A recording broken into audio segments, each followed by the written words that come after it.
යාළුවනේ සුබ දවසක් ඔයාලා හැමෝටම. අපි ඔන්න අද රිදීගම සෆාරි උද්‍යානයට ඇවිල්ලා ඉන්නේ. එහෙනම් යමු සත්තු බලන්න. අපි මුලින්ම ගියේ සිංහයෝ බලන්න. සිංහයා කියන්නේ කම්මැලිම සතා කියලා දැනගත්තෙත් එදා තමයි. සිංහයා කිව්වට පේනවනේ හොඳට කාලා නිදාගෙන ඉන්න විදිය. ඉතින් කොහොම වුණත් 4 දෙනෙක් නම් අපිට මෙතනින් දැක ගන්න පුළුවන් වුණා. බලන්නකො සැපට ඉන්න විදිය. මේගොල්ලන්ට කෑමටත් ලොකු විහිදමක් යනවා කියලා තමයි කිව්වේ. මේගොල්ලෝ ගැන ලොකු කතන්දර ටිකකුත් ඒ මාමා කියලා දුන්නා. ඕගොල්ලොත් එන්න දවසක ඇවිල්ලා බලන්න.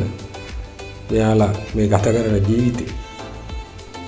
අපි සත්තු බලන්න ගිය විදිහයි අපිට ටිකට් වලට කීයක් ගියාද ඒ ඔක්කොම විස්තර ටික මේ වීඩියෝ එක අන්තිමට මම දාන්නම්. ඔයගොල්ලෝ බලන්න. වීඩියෝ එකත් සබ්ස්ක්‍රයිබ් කරලා තියාගන්න. මේ ඉන්නේ පැස්බරෑ යාළුවා. ඒත් එක්කම එහා පැත්තේ හොඳ බූරුව රංචුකුත් හිටියා. වානේ මමත් මේවා කියලා බූරුව කියලා hina වුණා. කොහොම හරි එනං ඔන්න ඉතින් බූරුවත් බලාගත්තා. නියම බූරු රංචුව. මෙතන නම් කට්ටිය ගොඩක් ඉන්නවා.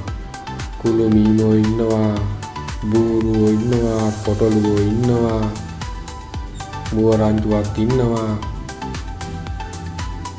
ඔන්න අස්සෙකුත් ඉන්නවා. මුව පවුලේ සමාජිකයන්ගේ යම් දීන්නේ දෙලිමිසත් උඩ විතරයි. මෙයන් තට්ටුව වසර එකමාරක් වාසා හැදෙනවා. අයිලා දෙකක් තට්ටුවක් වර්ධනය වෙනවා.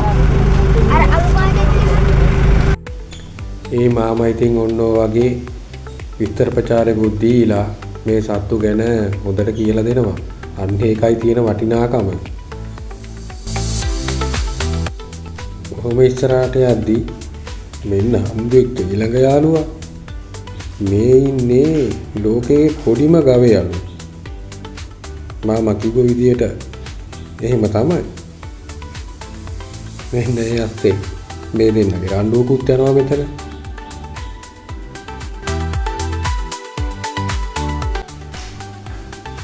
ආයෙ මෙන්න පැස්බරා යාළුවා හම්බුණා. පැස්බරා යාළුවාගේ ලොකු කතාවක් තියෙනවා. බලන්නකෝ එහා පැත්තෙන් එන දෙන්නත් එක්ක මොනවදෝ කියනවා. උට්ටක් හොඳට බලන්නකෝ මොනවද කියන්නේ කියලා. ලොකු කතාවක්. වැටේ පැත්තේ මේ පැත්තේ හින්දාද දන්නේ. මෙන්න ඊළඟට හම්බ වෙච්ච යාළුවා වතුරේ බහැලා නිදි. බලන්නකෝ ඊළඟට කවුද ඉන්නේ කියලා. එයා හොඳ ඩාන්ස් එකක්. You can ask the flowers, I sit for hours, telling all the blue. මෙන්න මේ ආපු විදියට නම් හරි සැරයි කියලා හිතුවේ. බැරින්නම් එයා හරි හුරතල්නේ.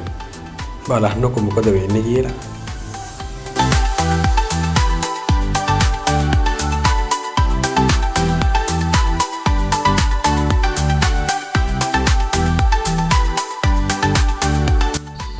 වීඩියෝ එක බලපු යාළුවෝ හැමෝටම ගොඩක් ස්තුතියි කියාගෙන යන ගමන් මෙන්න මේ ටිකත් පොඩ්ඩක් අහගන්න.